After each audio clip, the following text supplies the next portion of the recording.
Hey everyone, Chris here with the first installment where I'm going to take you on my journey building the 1954-55 Parkhurst hockey set.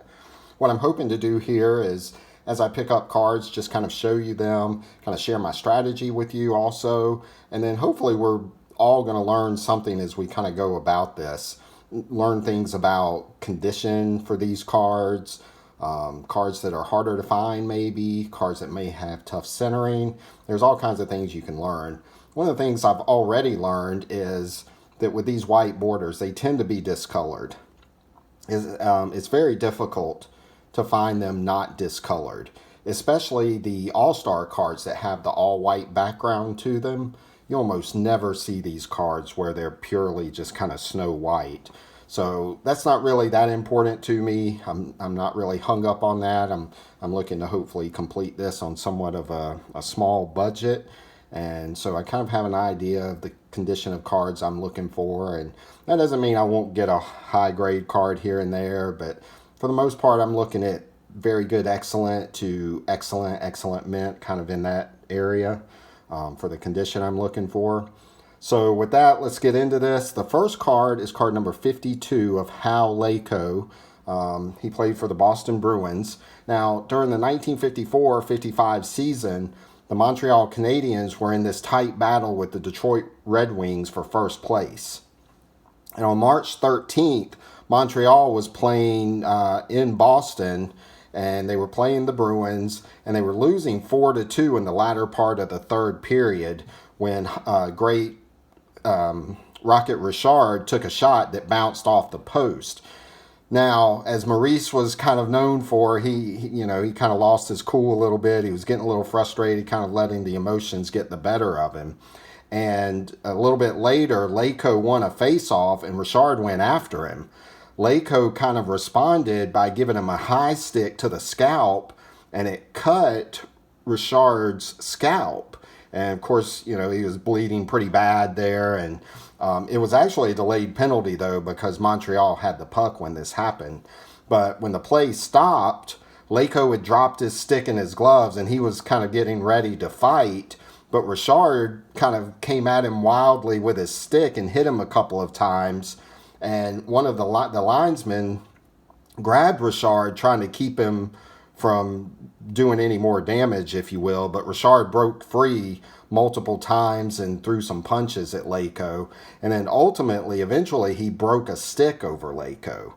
Now, after all this had happened, the Boston police tried to arrest Richard, but Bruin management kind of convinced them that the National Hockey League would handle it, and they kind of went on their way. But the president of the NHL then, Clarence Campbell, he decided to suspend Richard for the remaining 3 games of the season, but also for the entire Stanley Cup playoffs. Now, as you can imagine, Montreal fans were not too happy about this. They were pretty livid, as a matter of fact, and they thought that it was just too harsh of a punishment. And I believe the next day after this decision came down, on March 17th, the first place Red Wings were in town to play the Canadiens in what was a crucial game for the standings for first place. And Clarence Campbell, the NHL president, he was kind of known to attend a lot of the games there. And he was kind of, I guess, in a pickle, if you will. If he doesn't show up for the game, he's maybe going to look like he's scared or he's a coward or something like that.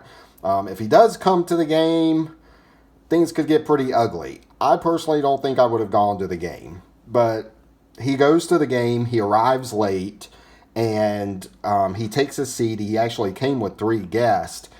And then, as you might imagine, things did get ugly. The booze started coming down. People were throwing tomatoes at him. They were throwing all kinds of things at him. And then someone had actually even made a homemade tear gas bomb that they let off inside of the Forum. And things just got crazy from there. The refs stopped the game. Montreal had to forfeit the game. They were probably going to lose anyway. And then at that point, all this mayhem and chaos just kind of spilled out onto the streets, where a lot of cars were vandalized and set on fire. A lot of the windows were busted out of the Montreal Forum. All in all, there were 100 people that were arrested. There were several injuries, and just tons of damage that was well into the six figures. Now, earlier in his career, he was also involved in another multiplayer fight that at the time was kind of considered the biggest brawl in hockey history up to that point.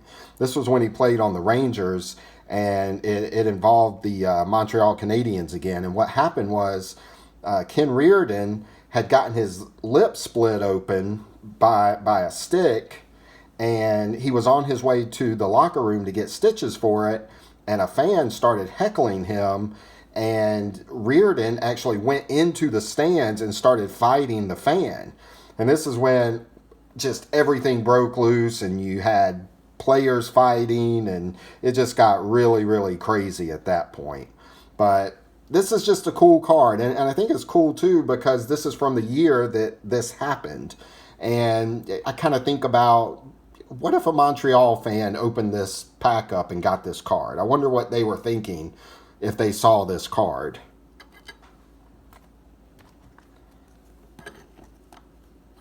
Now the next card is Dutch Rival of the Detroit Red Wings. And he won 2 Stanley Cups with the Red Wings and won one of those during this 1954-55 season. But also during this 54-55 season, he was also the leading scorer for the Red Wings. And this is significant because from 1950 to 1964, every year except this one, 1954-55, Gordie Howe was the leading scorer for Detroit. This was the only year that he was not the leading scorer during that time period.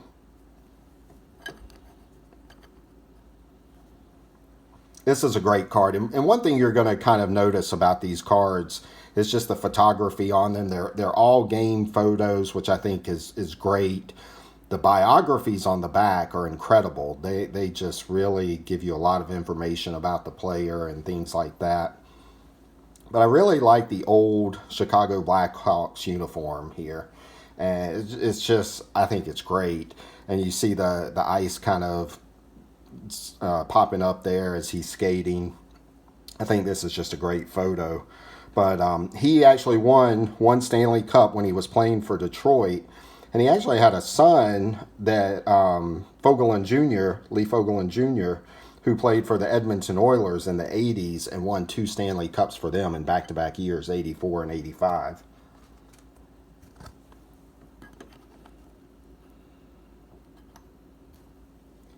This next card is of Toronto Maple Leaf player Ron Stewart. He was one of the faster skaters in the National League during this time period and was known as a great penalty killer. But he's probably best remembered for being teammate and housemate of goalie great Terry Sawchuk when they played for the New York Rangers. So one night when they had both kind of been drinking too much, they got into a fight after arguing over bills that needed to be paid, I guess. And Terry Sawchuk sustained internal injuries during that fight, and he would ultimately die from those injuries. Stewart was eventually exonerated by a grand jury that found the death to be accidental, though.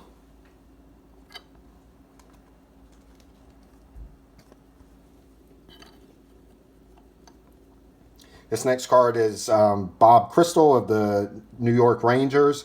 He was a very physical, hard-hitting player who was he was known to drop the gloves a few times in his career. And one thing I've noticed as I've looked at these cards, I really like the way the Rangers cards look with the ice. Kind of the way it looks great to me. I love the bluish color and the way it just kind of goes with the Rangers jersey. To me, these are just great looking cards for that team.